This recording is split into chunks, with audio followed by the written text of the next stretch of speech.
Nei toli, nei arti, bet kažkur Lietuvoje gyveno ir dabar gyvena lietuviai. Normalūs, šiuolaikiški lietuviai. Ir turėjo jie ypatingai gražioje, galbūt kažkurio nacionalinio parko teritorijoje, ne piliai, o tik sodybą. Taigi, gyvena tie lietuviai ir kaip dera laisvos šalies piliečiam, šiokių tokių biznių užsiminėja. Tas biznis nebūtų bizniu, jeigu jo agentai iš mokesčių inspekcijos neaplankytų. Ir dar labiau, tas biznis nebūtų bizniu, jei prie jo kažkas nebandytų rūpestingai prisiglausti.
Nieko sau bauda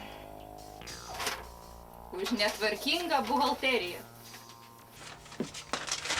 Tai valdovų rūmų sąmata.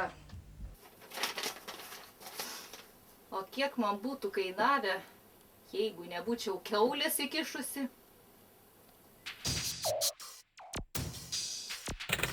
Kristina, dalykiška ir dviprasmiška.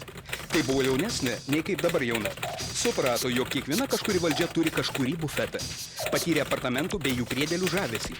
Tam tikrą laiką. Dar ji pakelės karčiamos ir viešbutuko savininkė. Vieniša, bet primename, dalykiška ir dviprasmiška.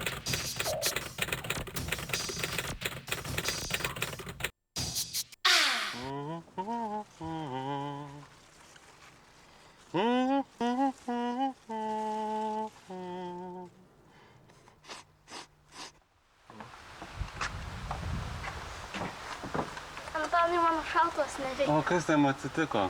Sugedo. Parodė.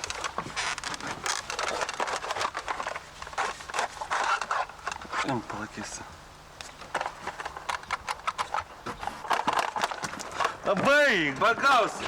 Ausimus suksveik. Tu nebaigsi. Baig, bagausi.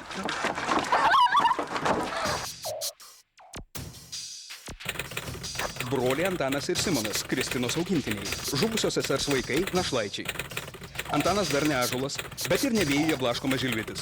Netolimoje ateityje jis taps svarbiausiu Kristinos ūkio tvarkytoju. Jo brolis Simonas dar vaikis. Bet sakosi, būsęs magu ir padarysęs Kristiną visų valdžios bufetų ir viešbučių valdovę.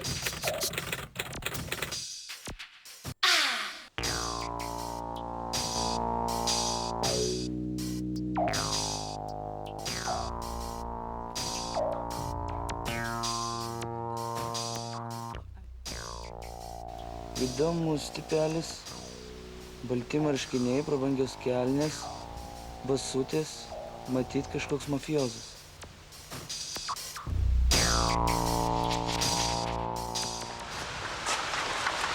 Tiš!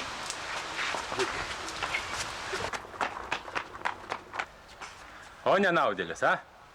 Nu jokios pagarbos saugusiam. Tarp kitko ir aš toksai buvau. Gerai, kad ne iš kibiro. Čia, dabar žinos, kaip laistytis.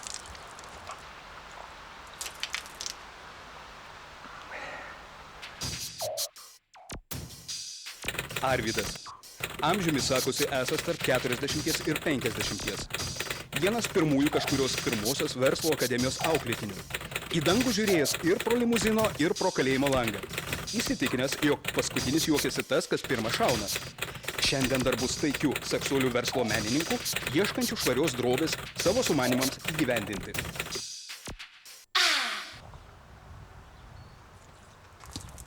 Nu tiesiog skandina. Tu žinai, kiek tie marškiniai kainuoja, visą gyvenimą neuždirbsi. Atsiprašau, ponė, atsiprašau. Aš čia tiesiog gėlės į daržovės laistau. Tu ką, šimorka panašus?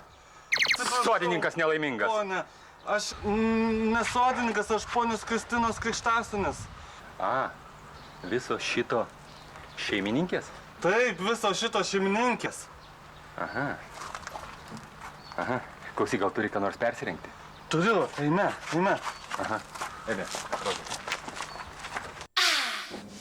Išgerk vaikutį, tai vaistukai. Nenoriu. Gerk mažutę, iškart pilvukai palengvės. Čia tik liausuojantis.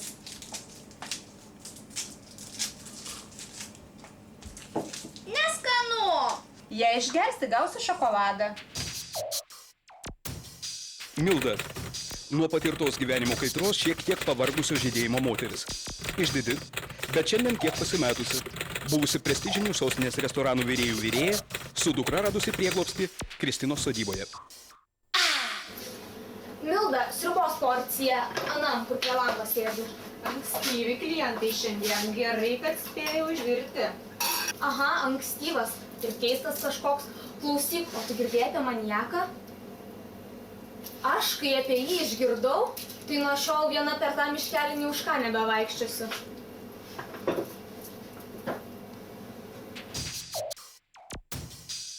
Patrakusi Simona. Mildos ir mums kol kas dar nežinoma jos romano vaisius. Ištikima Simono bendražygė. Barmenas Kesas. Simonas ir Simono tandemą vadina Figaro šen, Figaro ten. Aplinkiniai gyventojai SS mobiliuoju būriu. Koks dar maniakas? Aš nieko negirdėjau. Tai jau visa apylinkė žino. Jis pripuola iš nugaros ir... Ir ką, išprievartauja?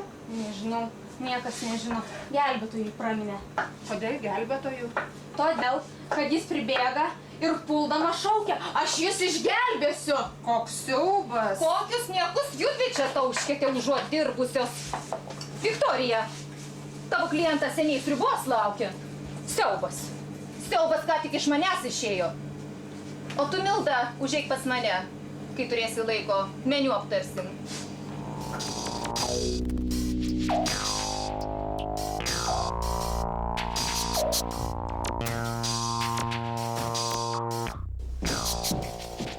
Rau, skanaus. Ačiū. Gal dar ko norėsite? Viktorija. Stengiasi eiti sesers žurnalistės keliu. Atkakliai mina Vilniaus universiteto, tiksliau priėmimo komisijos slenkstį. Jau 2 kartus bandė jį peržengti. Todėl mano esanti beveik žurnalistė. Kaip pati sako, 3 kartas tikrai nemeluos. Gal dar ko norėsite? Ne, ačiū.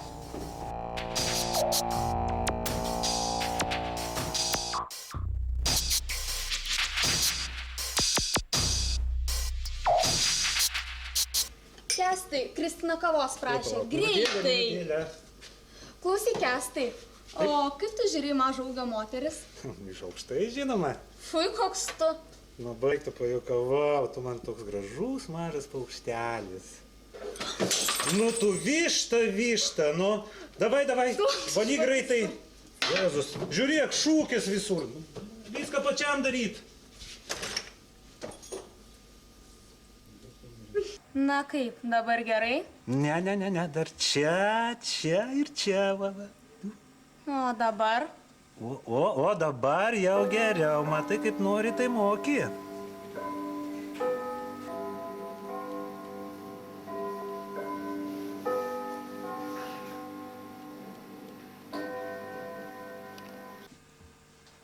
Labą dieną, ko norėtumėt?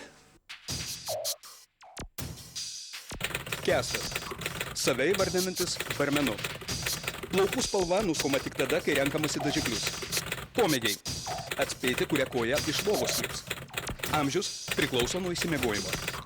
Moteris įtarė, kad jis iš Maklaudų giminės. Lietuviškas atitikmuo Makkestas.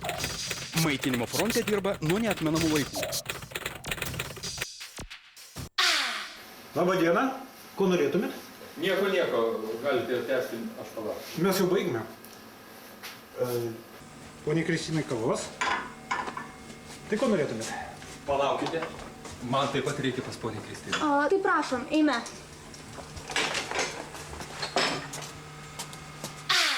Tik perspėju, ponios Kristinos šiandien labai bloga nuotaika. Šiandien ją aplankė mokesčiai. Kas mokesčiai? Gal taip dar ir geriau. Tai sakot, ponios Kristinos nuotaika prasta?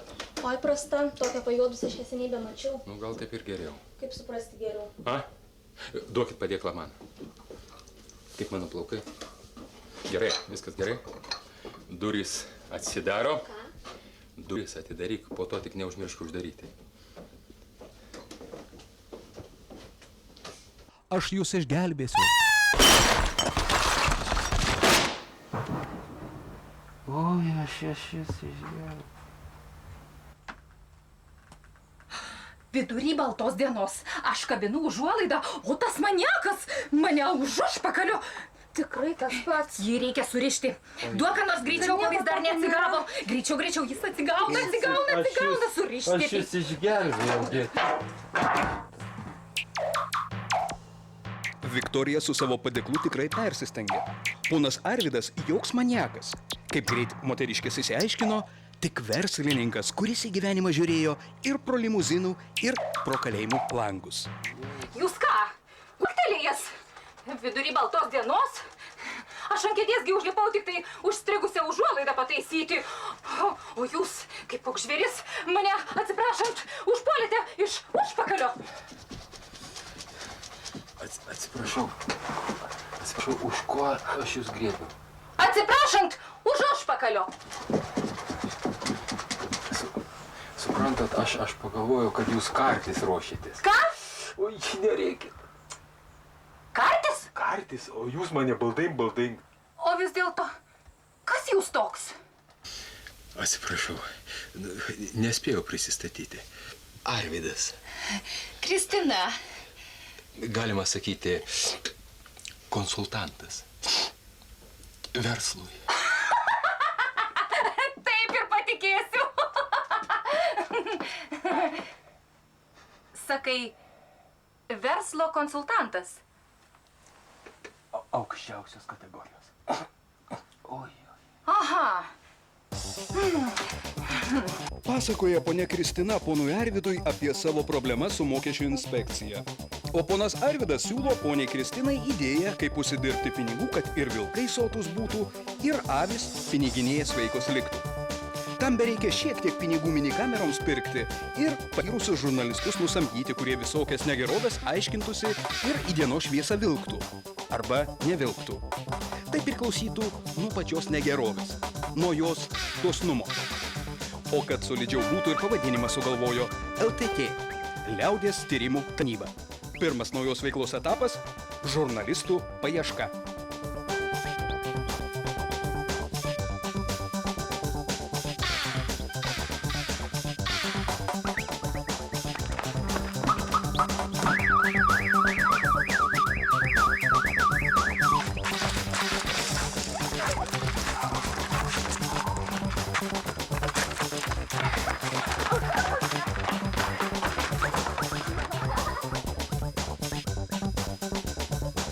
Skubiai reikalingi patyrę žurnalistai dirbti privačiame sektoriuje. Atlyginimas pagal išdirbį. Tuo metu kažkurioje televizijoje.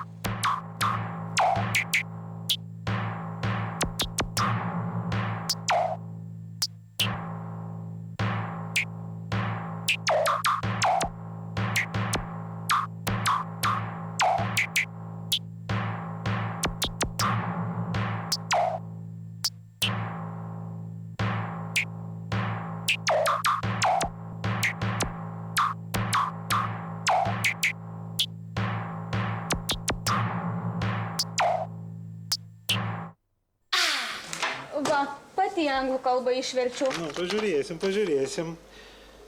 Ha. O mylėt Srambėlėd. Kas per srambėlėtas čia, supranti? Omelette scrambled. Plakta kiaušinienė. Prašyčiau manęs nemokyti, aš ir pats kai ką žinavo. Please, prošai, in salė bardzo. O!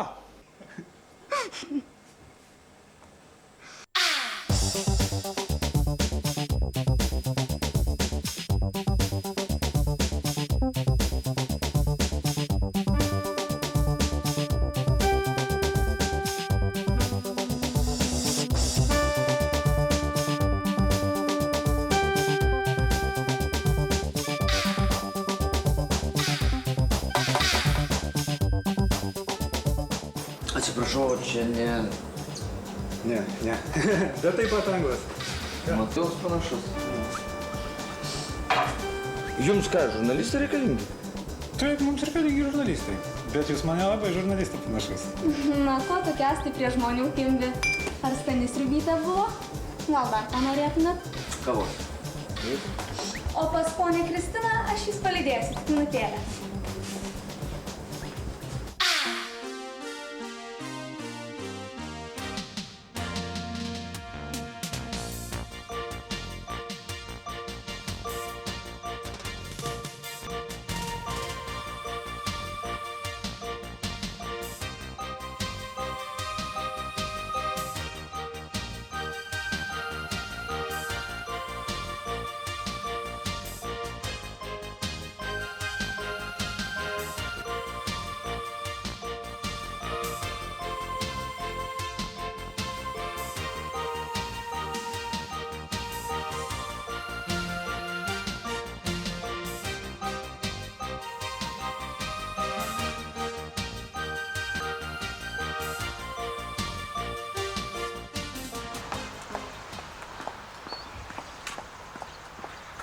Dar truputį palaukite, tuo jūs priims, ponė Kristina.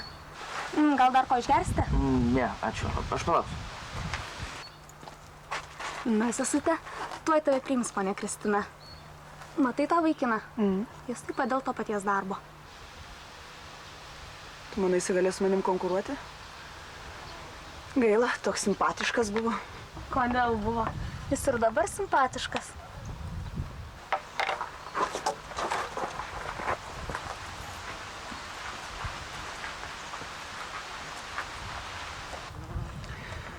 Gali būti, kad jis paskutinės mano vilties gauti darbą duobkasys. Tai kas čia ieško darbo, jūs? Tai prašau. Įdomus tipelis. Balti marškiniai, prabangos kelnės. Laukai, gražiai sušukuoti mafiozas. Garantija, mafiozas. Rudi batukai. Grinai mafiozas. Laukai dar taip sušukuoti kaip mafiozo. Jo, kažkur aš jį mačiau.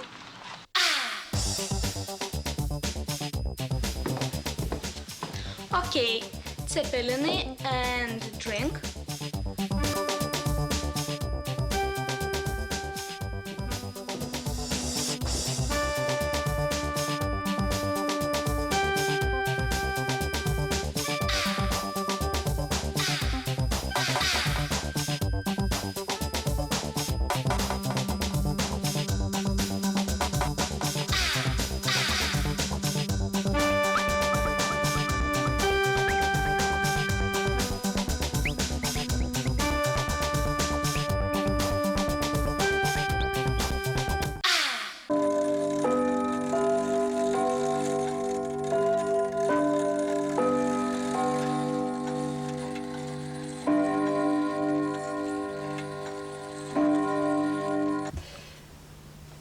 Tai ką, konsultantė?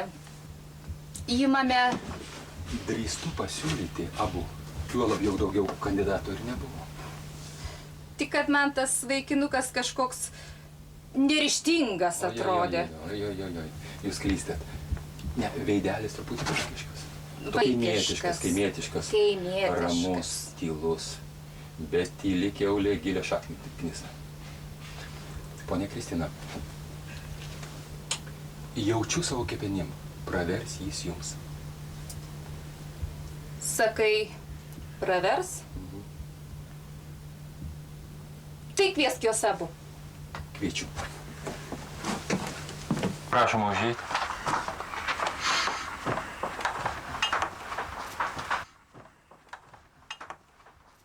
Mes čia pasitarėm ir aš nusprendžiau priimti jūs abu. Bet aišku, priimu jūs tik mėnesiui, bandomajam laikotarpiui. Kuris geriau susitvarkysite su užduotim, tas ir liks. Noriu, kad gerai suprastumėte abu, jog mano firma turi būti atvira visai liaudžiai. Jokių paslapčių, jokių intrigų, jokių pletkų.